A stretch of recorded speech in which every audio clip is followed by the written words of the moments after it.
Ô, louca, assim. E aí, pessoal, vamos começar mais um episódio do podcast Os Sócios, episódio número 72, um episódio comemorativo, porque afinal de contas batemos na última semana 500 mil inscritos no canal do YouTube dos Sócios. Até que enfim, né? Até que enfim, né, Boldinha? Até que enfim. Demorou, você acha? Eu acho que esse povo, eles ficam miguelando se inscrever no canal. Se a gente for entrar nas estatísticas do YouTube, a maior parte das pessoas que assistem o podcast não são inscritas. Olha só, bando safado. O Que ela pessoal. fez. Bom dia, Bruno e Malu. Acompanho vocês 3 anos. Uma pergunta para o Bruno. Tenho 20 anos. Trabalho como editor para uma empresa britânica e faço bons aportes mensais na bolsa. Qual o próximo passo para a liberdade financeira? É fazer isso até os 30. É basicamente isso, tá? Quantos anos ele tem? Foi o 20 Weber anos. Naftali que perguntou. É basicamente fazer isso até os 30. Porque você falou que faz bons aportes, ótimo, porque o aporte é muito mais importante do que a rentabilidade no início. De que adianta, né? Você ter muita rentabilidade sobre um patrimônio pequeno. No curto prazo, pouca coisa. No longo prazo que vai aparecer. Já que você faz aportes maiores, é uma rentabilidade sobre um patrimônio maior. Mas mesmo assim, é o efeito do tempo que vai te levar até a liberdade financeira. Você começou muito bem, tem só 20 anos, está fazendo isso.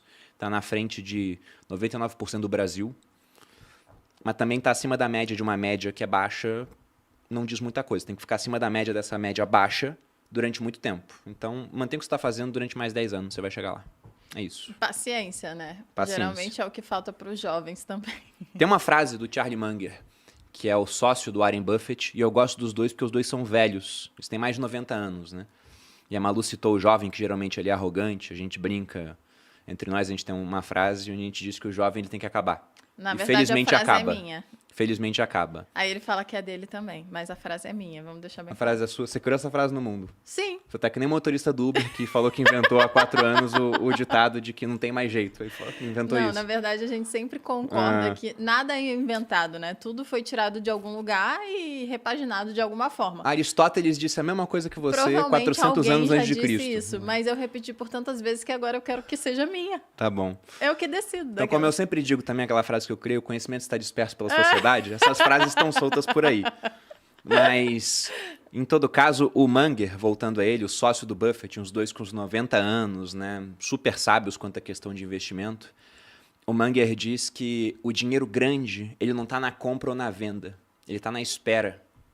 É você comprar uma empresa, por exemplo, que tem fundamentos, que se mostra lucrativa, mesmo em ambientes econômicos difíceis, como é o ambiente atual, não só no Brasil, mas no mundo. A gente está vendo países que não sofriam com a inflação, com índice inflacionário mais alto dos últimos 40, 50 anos em alguns casos. E quando a inflação sobe, a consequência é o preço de tudo subindo de forma generalizada, enquanto a remuneração das pessoas não subiu ou até caiu, que foi o caso aqui no Brasil. Então elas têm menos dinheiro para viver. E sobra ainda menos para comprar aquilo que não é estritamente necessário. E várias empresas sofrem no processo. Então, se você encontra uma empresa boa que está lucrando mais, mesmo nesse cenário, e provavelmente ela está lucrando mais, mas o preço das ações está caindo, é questão de comprar e esperar o tempo passar e ir fazendo isso repetidas vezes ao longo dos meses para que você possa ter um resultado lá na frente. Né? Então, não é na compra ou na venda, é na espera que está o dinheiro maior. Posso fazer uma pergunta da nossa pauta? Sim.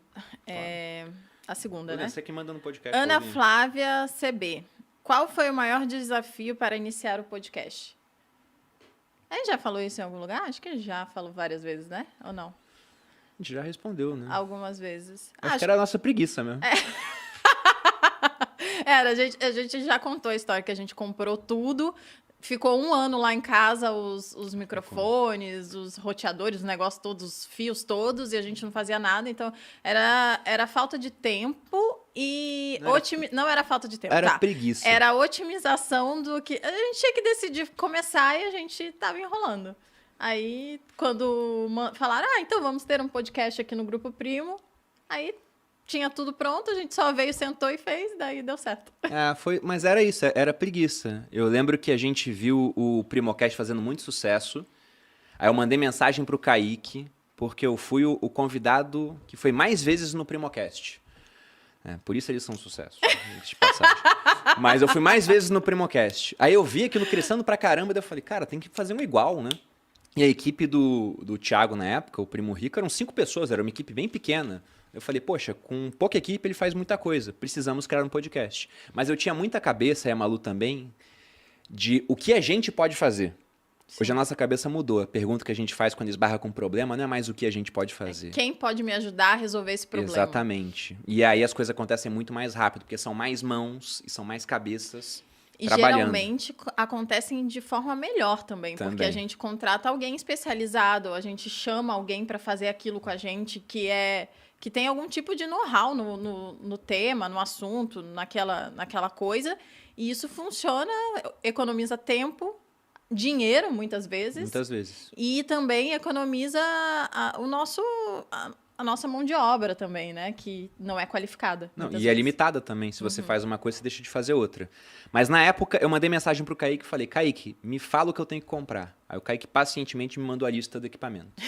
Comprei tudo, chegou lá em casa e eu deixei num canto. Falando, depois eu começo. Passou mais de um ano, entrei aqui no Grupo Primo, e aí o Thiago falou, cara, tem que criar um podcast. Eu falei, eu tenho material lá em casa pra isso. Inclusive, eu doei o material pro Grupo Primo. Quando eu entrei, porque eu não usava pra nada. E aí surgiu o podcast Os Sócios. Mas porque o trabalho aqui, gente, é muito menor do que fazer sozinho. A gente chega, senta numa mesa, já tem o John para iniciar o podcast, assim que acaba já vai subir pro Spotify, aí o Rael vai lá, faz os cortes, coloca no YouTube, pauta, a gente faz o post, o Eduardo e a Estela trabalham em cima dele, separam as perguntas mais interessantes.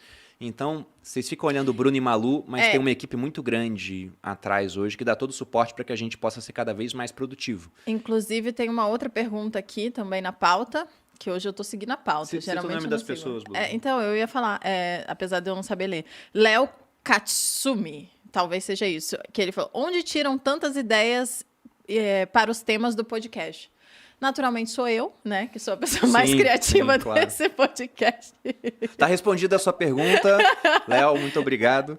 Mentira, mas muitas das ideias... Diga-se de passagem, boa parte dos episódios mais vistos foram ideias minhas. Para, Bolinho. O conhecimento está disperso pela sociedade. As ideias são muito diversas. Elas vão chegando lá, a gente vai vendo e seleciona. A Malu teve ótimas ideias para pautas de podcast. Não, eu tô zoando, mas é verdade. Mas algumas são também, inclusive, irrealizáveis. Eu lembro que uma vez a gente estava na academia, ela estava na esteira, eu estava chegando para malhar na academia que a gente montou lá em casa. Olha que isso tá próximo de acontecer. E aí a Malu chegou para mim e falou, eu tive uma ideia pro podcast. Eu falei, nossa, que legal, né? Qual é a ideia dela? Vamos chamar a Anitta.